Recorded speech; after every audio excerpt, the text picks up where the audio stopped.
नमस्कार दोस्तों, मैं तासा डेज़ी एक बार फिर से आपके खुद के YouTube चैनल तासा दी प्रेरणा पर आपका स्वागत करती हूँ। 17वें एपिसोड में हमने जाना था कि नरेश सक्सेना श्यामलाल के साथ बैठा है और श्यामलाल को समझाता है कि राजपाल ही हमारे उस खजाने की कुंजी साबित होगा जिसकी हमें तलाश है और तुम राजपाल पर नज़र रखो। उधर राजपाल पुरानी एल्बम की एक फ़ोटो को लेकर पहुंचता है राधाकांत के पास। आइए जानते हैं आगे क्या हुआ। हाँ, यही है रामपाल। फोटो को देखते हुए वृद्ध राधाकांत ने अपनी आंखों को मिचमिचाते हुए कहा, ये बाईं तरफ वाला और ये दाईं तरफ है उसका छोटा भाई नेत्रपाल। दोनों की उम्र में लगभग 2 साल से ज़्यादा का अंतर नहीं था, लेकिन फिर भी रामपाल बहुत ज़्यादा होशियार और समझदार था।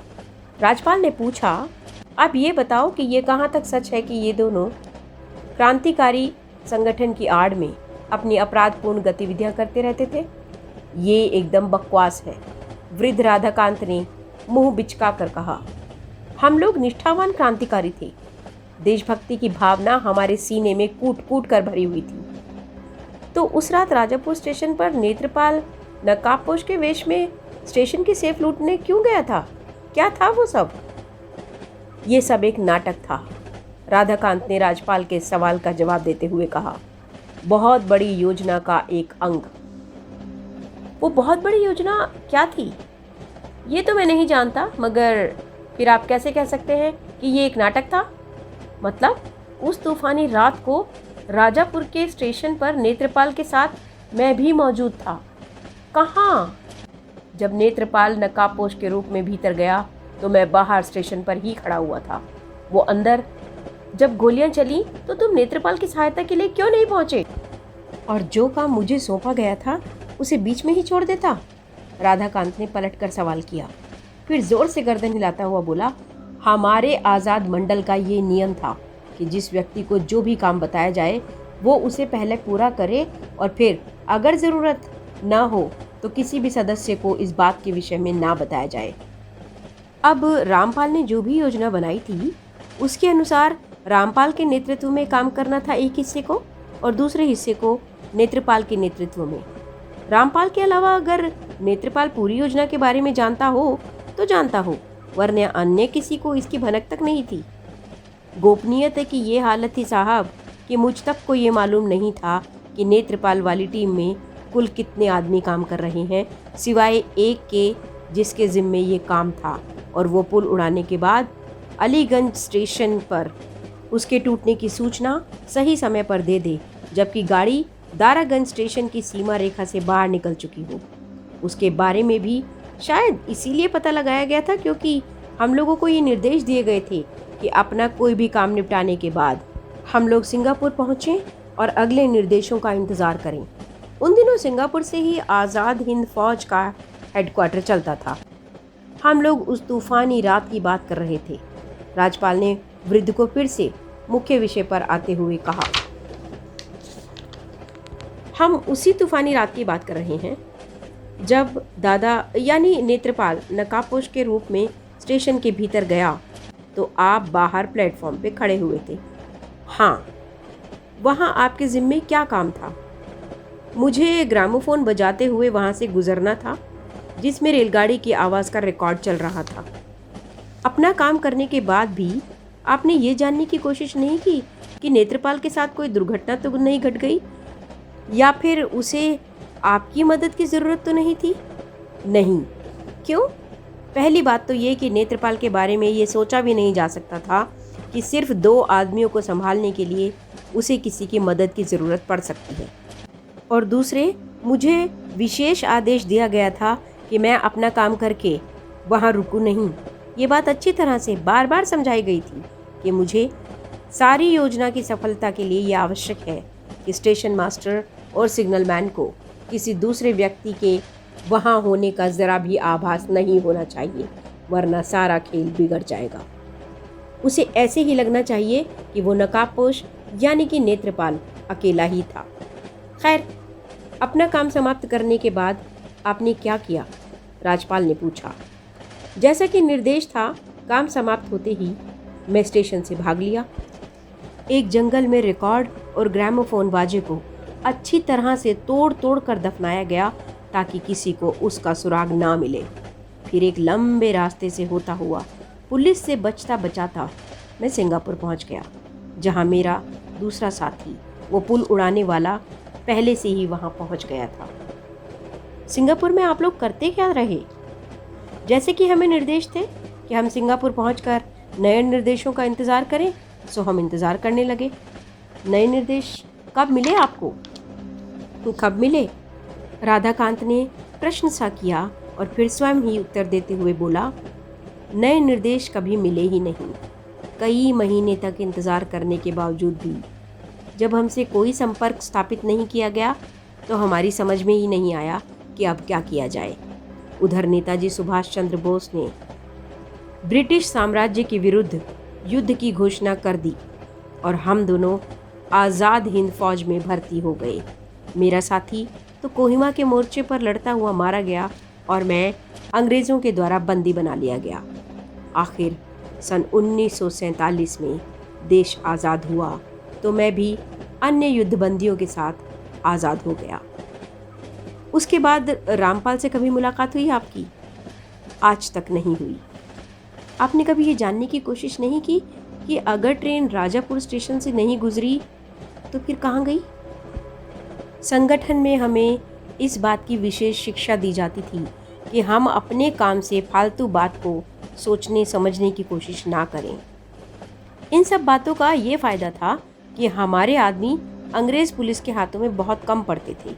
अगर कोई पकड़ा भी गया तो इतना कम जानता था वो कि पूरे संगठन को उसकी जानकारी कभी कोई नुकसान नहीं पहुंचा सकती थी। राजपाल ने और भी कई प्रश्न किए, किंतु जितना कुछ वो जान चुका था उससे ज़्यादा जानकारी हासिल नहीं कर सका। अंत में उसने एक और सवाल किया, अखबारों में जब आज़ाद मंडल को एक अपराधी संगठन और उन दोनों भाइयों की अपराध वृत्ति का व्यक्ति बताया गया तो किसी ने कोई विरोध क्यों नहीं किया? तुम्हारा मतलब है कि मैंने कोई विरोध क्यों नहीं किया? यही समझ लीजिए। पहली बात तो यही कि अगर रामपाल उन बातों का विरोध नहीं कर रहा है तो मैं क्यों करूं? दूसरे, मैं उस समय सिंगापुर में ही था जहां से किया गया विरोध यहाँ कोई मायने नहीं रखता था। राजपाल अब घर से बाहर निकलकर कलकत्ते की धूप में आया तो उसका दिमाग रामपाल में उलझा हुआ था। होटल पहुंचकर उसने रिसेप्शन से कमरे की चाबी ली और लिफ्ट के द्वारा दूसरी मंजिल पर पहुंचा जहां उसका कमरा था। दरवाज़ा खोलकर जैसे ही अंदर गया तो फ़ोन की घंटी बज रही थी। उसने रिसीवर उठा लिया। मिस्टर राजपाल, एक अपरिचित सी आवाज़ दूसरी ओर से आई। बोल रहा हूँ। मिस्टर रामपाल का नाम तो सुना ही है आपने? फिर भी वो टटोलने के लिहाज से बोला, रामपाल? कौन रामपाल? वो शायद आपके दादा हैं। आप कौन हैं? फ़ोन पर मुझे बहुत ज़्यादा कुछ बताने की इजाज़त नहीं है। मैं सिर्फ ये जानना चाहता हूँ कि क्या आप मिस्टर रामपाल से मिलना चाहते हैं? कब? अभी? कहाँ? आप फ़ौरन काली मंदिर पहुँच जाइए, जहाँ आपको एक व्यक्ति मिलेगा। मैं उसे पहचानूंगा कैसे? वो आपको पहचान लेगा, लेकिन वो व्यक्ति मुझे कैसे पहचान लेगा? बेकार के सवालों में अपना टाइम ख़राब करने की बजाय अगर आप फ़ौरन काली मंदिर पहुँच जाएं तो बेहतर होगा। साथ ही इस बात का भी ध्यान रखिए कि आपके इस काम की जानकारी किसी को भी ना होने पाए। मगर इतनी ज़बरदस्त गोपनीयता बरतने का कारण? मत भूलिए कि आपके दादा रामपाल जी पिछले 45 वर्षों से गोपनीयता का जीवन जी रहे हैं। मगर क्यों? राजपाल ने सवाल किया। वे अगर अपराधी थे तो ब्रिटिश साम्राज्य के, जिसे यहाँ से गए एक मुद्दत हो चुकी है। अब भारत आज़ाद है। अब भला उन्हें गोपनीयता के जीवन बिताने की क्या आवश्यकता है? इसका जवाब तो वे स्वयं ही दे सकते हैं। दूसरी ओर से बोलने वाले ने कहा, मुझे जो आदेश दिया गया है मैं वही कर रहा हूँ। उसके मुताबिक आप रामपाल जी अथवा उनसे इस मुलाकात के बारे में भी किसी से कोई चर्चा नहीं करेंगे, यहाँ तक कि अपने पिताजी से भी नहीं। इस बात के लिए अगर आप तैयार हों तो मैं आगे की बात करूं। राजपाल को रामपाल से मिलने का ये सुयोग ऐसा लग रहा था जैसे अचानक ही उसकी लॉटरी निकल आई हो। रामपाल से मिलते ही सारे रहस्य पर से पर्दा हट जाएगा। व्यर्थ के सवालों में उलझकर इस सुनहरी मौके को छोड़ देना उसे मूर्खता लगी। बोला, ठीक है, मैं तैयार हूँ। तो फौरन काली मंदिर पहुँच जाइए। वहाँ जो भी व्यक्ति आपको मिले उसके साथ हो लीजिए, वह आपको आपकी मंजिल तक पहुँचा देगा। काली मंदिर पहुँचने पर अभी उसने नीचे उतरकर टैक्सी ड्राइवर को पैसे दिए ही थे कि तभी एक व्यक्ति ने उसके निकट पहुंचकर कहा, मिस्टर राजपाल। उसने अपरिचित दृष्टि से उस व्यक्ति की ओर देखा और वो मुस्कुराकर बोला, आप यहाँ मुझसे ही मिलने के लिए आए हैं। राजपाल को आश्चर्य हुआ कि अनजाने लोग उसे इतने आराम से कैसे पहचान रहे हैं। फिर उसे याद आया कि देशराज ने उस सनसनीखेज खबर के साथ उसका फोटो भी छपवा दिया था, इसलिए उसे ये सवाल पूछना बिल्कुल गैर ज़रूरी लगा कि उसे पहचाना कैसे जा रहा है। बोला, अब चलना कहाँ है? आइए मेरे साथ। वो व्यक्ति उसे एक और खड़ी कार के पास ले गया। कार के शीशे चढ़े हुए थे और काले रंग के थे, लेकिन राजपाल ने उसकी ओर कोई खास ध्यान नहीं दिया। हाँ, ये ज़रूर नोट किया कि कार की ड्राइविंग सीट पर पहले से ही एक व्यक्ति बैठा हुआ था। उस व्यक्ति ने कार का पिछला दरवाज़ा खोला और राजपाल के अंदर बैठने के बाद दरवाज़ा बंद कर लिया। ड्राइवर ने गाड़ी स्टार्ट करके आगे बढ़ा दी। उस व्यक्ति ने अपनी जेब से एक सिगरेट का पैकेट निकाला और उसकी ओर बढ़ाता हुआ बोला, सिगरेट? No thanks. उस व्यक्ति ने सिगरेट निकालकर अपने होठों से दबा ली। उसके बाद जेब से एक अजीब सी आकार की प्लास्टिक की शीशी सी निकाली, जिसे देखकर राजपाल ने पूछा, ये क्या है? ये नए किस्म का लाइटर है, देखिए। कहने के साथ ही वो उस शीशी को एकदम राजपाल की नाक के पास ले गया और इससे पहले कि राजपाल कुछ समझ पाता, उस आदमी ने उस शीशी का ऊपरी हिस्सा दबा दिया। स्प्रे का एक तेज बादल सा राजपाल की नाक में घुसा और वो बेहोश हो गया। क्या हुआ राजपाल के साथ? क्या कहानी यहीं पर समाप्त हो गई? क्या राजपाल को किडनैप कर लिया गया? जानेंगे अगले एपिसोड में। तब तक के लिए मैं तासा डेजी इजाज़त लेती हूँ आपसे। आप ख्याल रखिए अपना और देखते रहिए रेलगाड़ी का भूत। और अपने चहेते चैनल तासा दी प्रेरणा को लाइक, सब्सक्राइब और शेयर करना ना भूलें। Thank you so much.